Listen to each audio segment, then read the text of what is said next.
What's up, ladies and gents? Random Guy Monism here with a video review on Transformers, Titans Return, Grax, and SkullSmasher. Okay, so before we look at the figure, we take a look at the box. Okay, so here we have a SkullSmasher in his allig crocodile mode. Grax and SkullSmasher, he's part of Titans Return, ages 8 and up. On this side, you see this big piece of artwork here. And something funny, that is not SkullSmasher's like head, but whatever. Anyway, here you've got your product shots, your bio, and we're done with the box. And of course, the return of the collector's cards. Yay, collector's cards. His name is SkullSmasher. You got a full body shot of that piece of artwork on his box. Turn around and you have the tech specs. This is where his, like, I guess this is what his Spidstrint has been put into, the cards, as opposed to the chest. And yeah, I honestly like these cards better than the Combiner Wars ones. They feel a lot better, and you know, they have the tech specs on them, so yeah.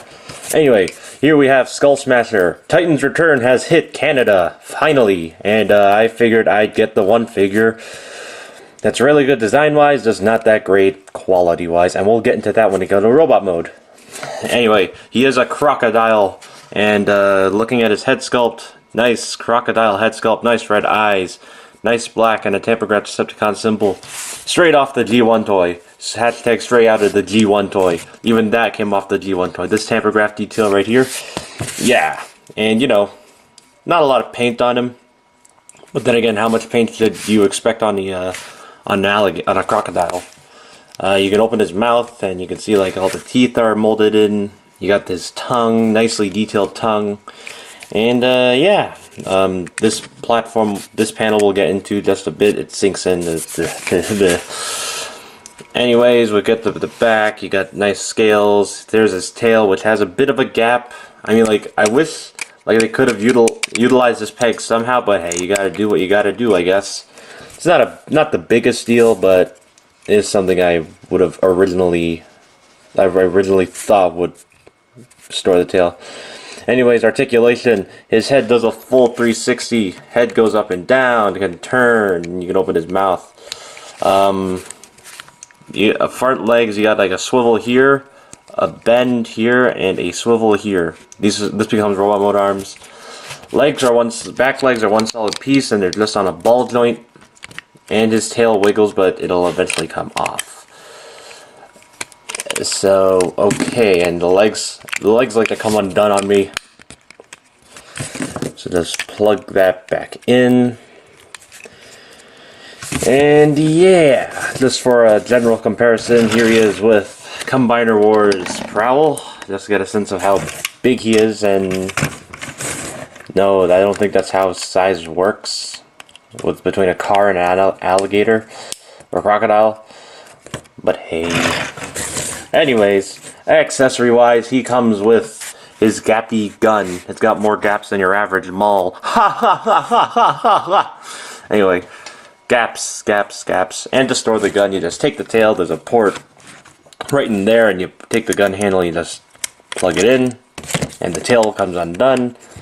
And he also comes with his little headmaster, Titan Master.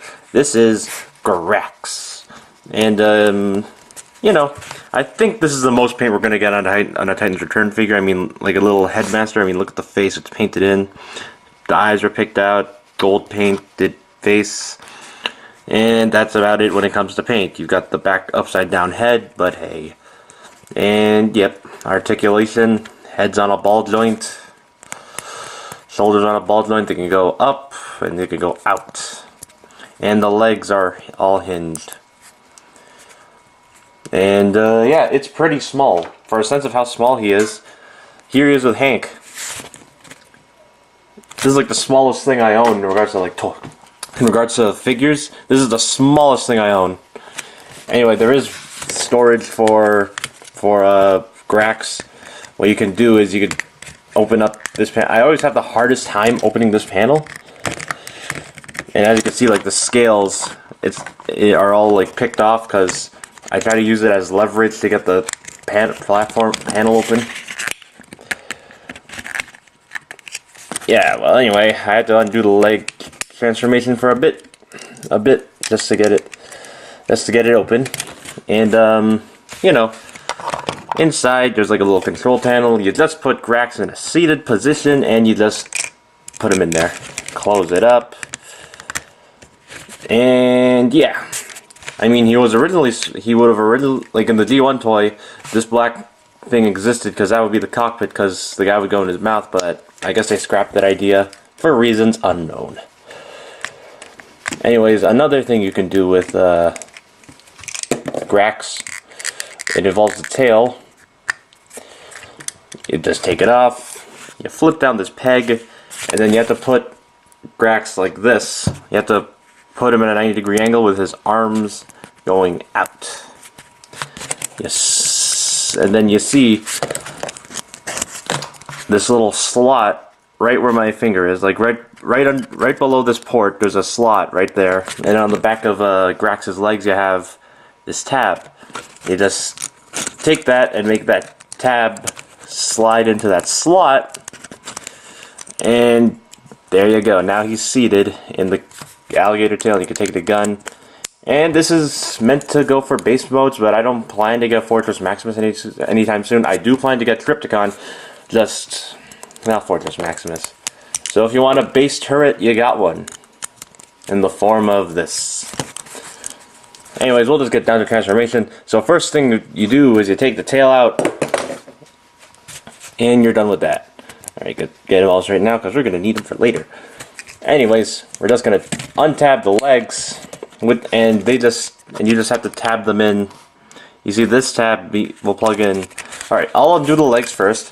So when you fold up the legs, this tab plugs into this slot, and this tab plugs into this slot.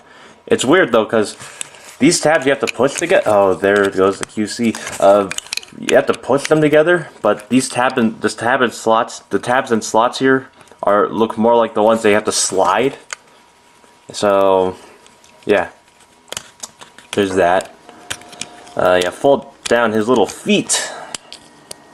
He's got little feets. He's got little feetums, and voila, you're done with the legs. And you can probably already see my problem with this. When I refer to the QC of this figure, it's pretty bad. Anyways, you take the crocodile head, you bring it back. It's just these two tabs will tap into these two slots right up here. You bring down the crocodile legs, or alligator. I don't care anymore. I'll just call it a reptile. Rotate, bring up this claw, and then bring out the little wrist. That'll just lock into place. And same thing with the other side. You bring that out, you rotate it around. And there you go. We just need to get him his head now, and the new gimmick, as we all know, the new gimmick for this Titan's Return line is Head or Titan Masters. And to make Titan Master work here, we're just gonna, oh, the camera's a little too tall. Alright, we're gonna take the little Grax here, we're gonna fold his legs up, and we're gonna rotate his head 360. You'll need to do this with some of the Titan Masters to make the heads fit in. And you know, I dropped it. So sorry. I dropped it. Anyway, we'll just take a look at the head now. Nice head. You know, nice black eyes. A few people I've read comments from don't really like the black eyes. I don't mind them, to be honest. It contrasts well with the gold. And then, you know, anyways, to connect the head, you just plug in the head, plug in the Titan Master head into this port. That'll serve as the neck joint for SkullSmasher. And here we have SkullSmasher Cruncher in his robot mode. And I do like his robot mode. I like the design of it.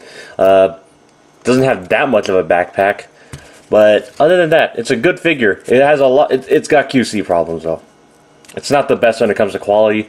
I mean, like, the arms are fine. The legs are loose. Especially mine. My legs are my SkullSmasher's legs are loose, and they're just easy to take off. I even applied nail polish remover, and that didn't work. Probably gonna buy some like super glue from the dollar store maybe to fix that problem. Well, anyways, SkullSmasher. He's nice. It's a nicely done figure. I think all the Titan's Return figures are nicely done.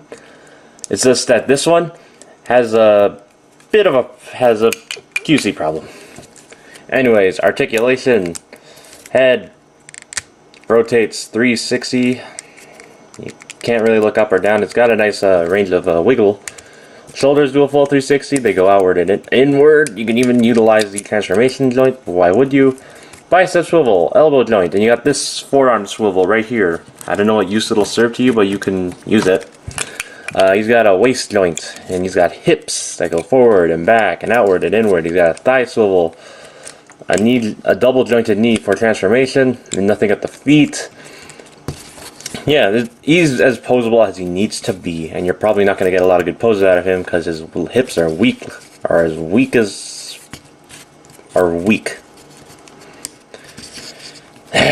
See what I mean? He's having a hard time standing. You can take his gun and his sword. You could plug in the sword on one hand. You can plug in the gun at the other.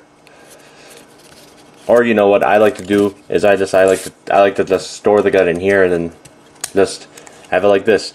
Because if I store the tail in here, because when I give my Transformers their guns, I tend to give it on their right hands. It's just when I put the tail on this hand, the locking point is non-existent, so the tail will just freely wiggle. The hand will just freely wiggle due to like how big the tail is.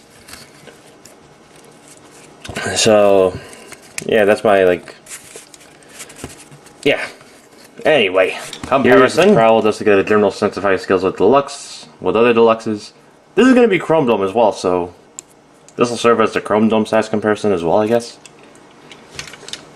And here he is with Cyclonus, just because, for Voyager scale.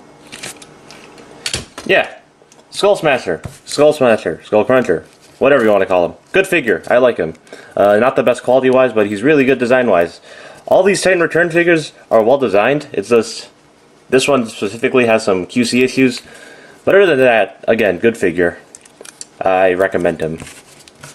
If you're not going the third-party route, pick him up.